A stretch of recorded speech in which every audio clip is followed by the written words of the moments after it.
Yeah, you missed Hollywood when Eddie Murphy used to have the fights at his house. Yeah, I feel like I would have never got invited though. Listen, you know somebody? Mm-hmm. Come on, man.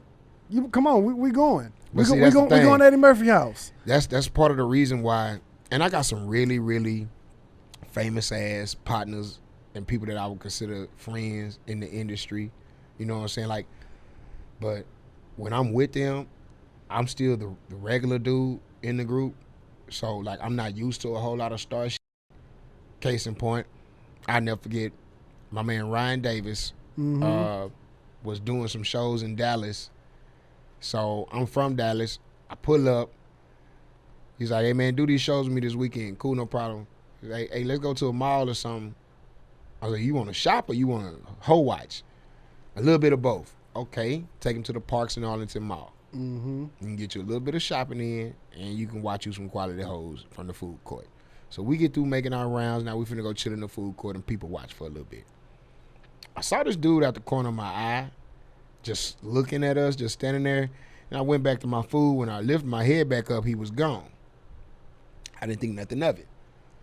About 30 seconds later, that same dude comes behind me, swoops into the booth, sits right next to Ryan, throws his arm around Ryan, pulls Ryan in real close, say, "My." Now, I'm from Dallas. Everything that look like love ain't love. Mm-hmm. I know motherfuckers that throw that arm around you and say, "My," and then right here they got the pistol like, "Don't trip, I need all that." Nah. Act natural, nigga. Yeah, be cool. Yeah. You know what I'm saying? So I'm on high alert. Cause it's stranger. I'm from the South. You don't invite yourself to nobody's table. They got to tell you, take a seat. Right. Sit down. Pull up a chair. Yeah. You invited yourself to this table and then broke that man's personal space and then threw your arm around him, which is a very compromising position to be in, and then pulled him closer to you.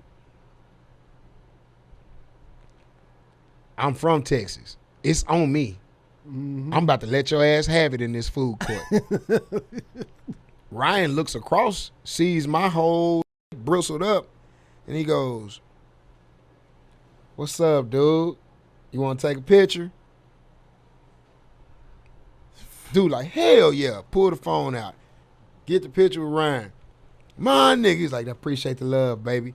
Dap him up. He slide out the booth and walk off. Yeah, see. I'm like, bro, let's go. What you mean, let's go?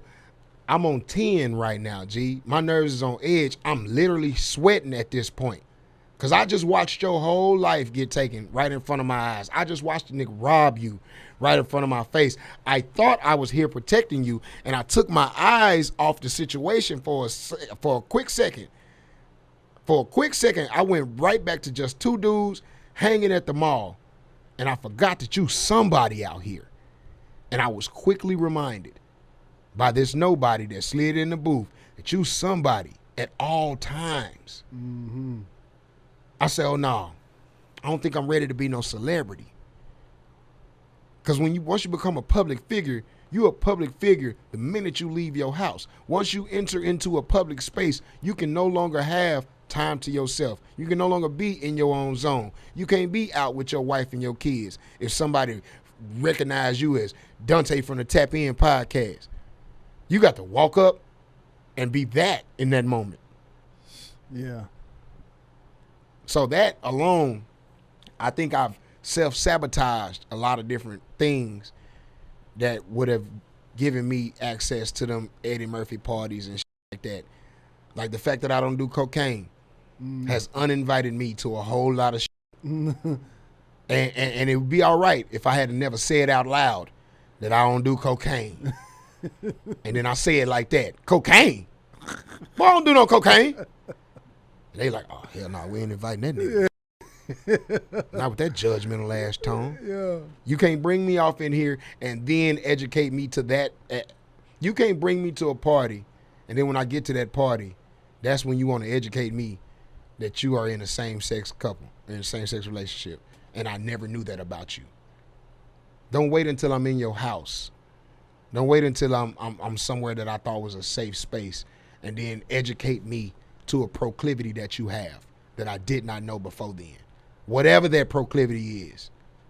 If you like to look at kiddie porn, if you like to do drugs, you know, shoot up with a heroin needle, you want to sniff powder out of a white woman's booty cheeks, I need to know that that's how you get down before you invite me. Because I don't have no poker face. And you do some around me that I don't jive with, I'm going to let you know. Yeah.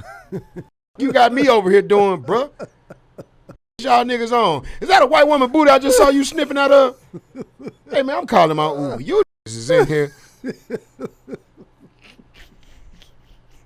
Y'all is in here tripping. Yeah. Miss White Lady, I didn't mean to walk in and see your booty getting sniffed out of the minute I walk. I'm Blaq Ron. What's your name? Nice to meet you. I'm gonna go on and I'm gonna show myself out because y'all in here on some bull. Yeah. You can't come in like that. Yeah, and furthermore, I think I want you to come outside with me and we can fight while I wait on my Uber because you could have told me that this is what we was on before I came over here. So I already know, bro. That's why I keep a crib in Dallas. That's why I only come out to LA to work. I only go to Atlanta and New York to work.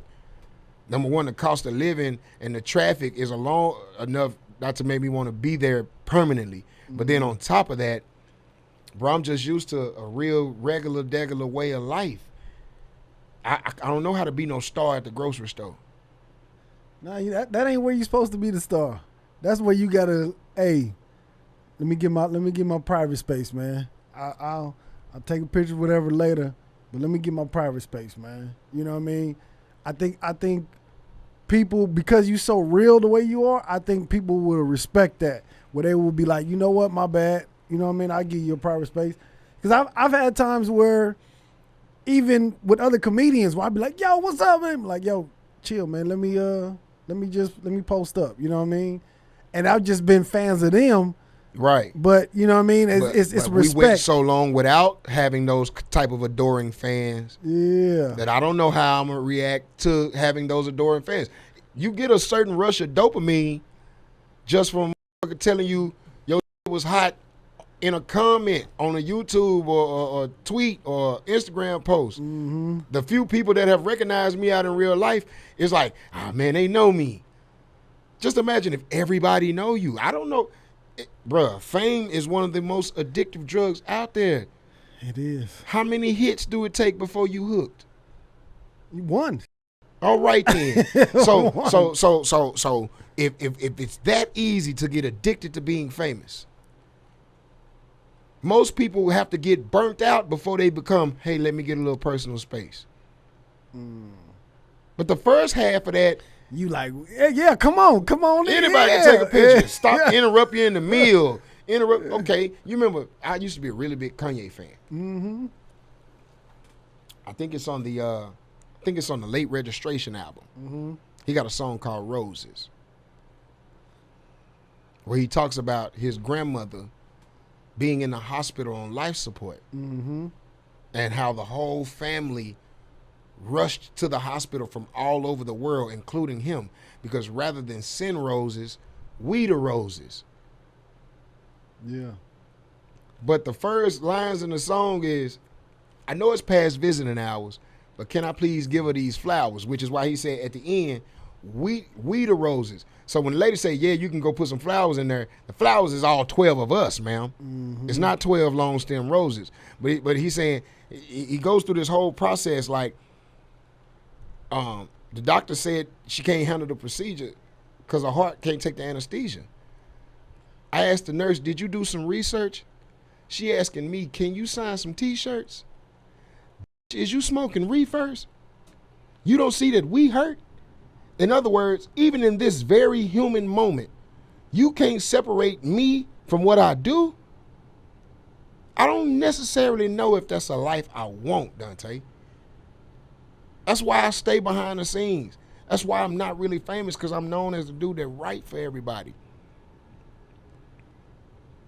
Once you get off in the front of that camera, everybody love you. But then they take that love away the minute you do something they don't like. And now you got to fall from grace.